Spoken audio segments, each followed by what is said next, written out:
like no one knows the correct process that needs to take place to save the most amount of lives, but yet ensure that our culture and that our economy survives.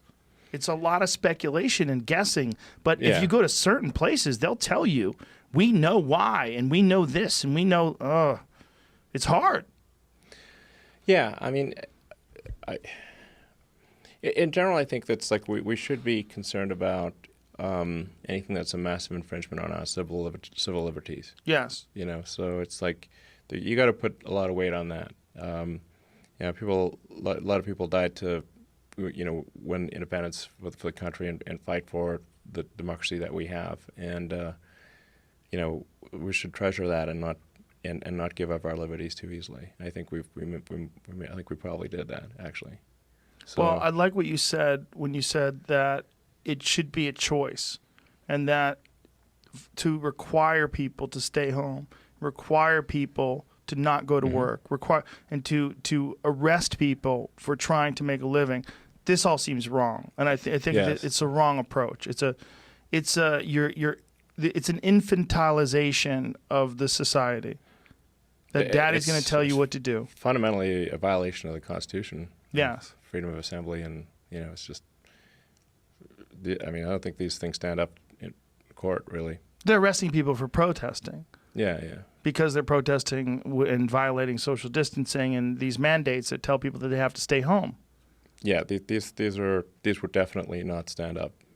You know, if the Supreme Court here, I mean, it's obviously a complete violation of rights. Yeah. And again, this is not in any way disrespecting the people who have died from this disease. No. It's certainly a real thing to think of.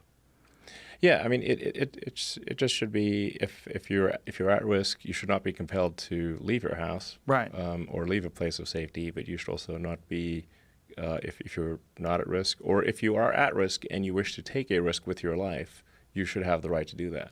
And it seems like at this point in time, particularly, our resources would be best served protecting the people that are at risk versus penalizing the people that are not at high risk for living their life the way they did, particularly having a career and making a living and feeding your family, paying your bills, keeping your store open, keeping your restaurant open.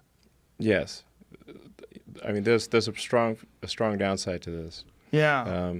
So, yeah, I just believe, like, you know, if this is a free country, you should be, you know, allowed to do, you know, what you want as long as it does not endanger others. But that's the thing, right? People, this is the argument they will bring up. Like, you are endangering others.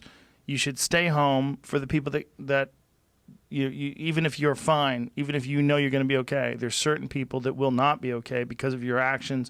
They might get exposed to this thing that we don't have a vaccine for, we don't have universally accepted treatment for, and that we need to. There's two arguments, right? The one argument is we need to keep going, protect the weak, protect the sick, but let's open up the economy. The other argument is stop placing money over human lives, and let's shelter in place until we come up with some sort of a decision, and let's figure out some way to develop some sort of a universal basic income plan or something like that to feed people during this time when we make this transition. I think there's a as I said, my opinion is if somebody wants to stay home, they should stay home. If somebody doesn't want to stay home, they should not be compelled to stay home. That's my opinion. Do you think if somebody doesn't like that, well, that's my opinion.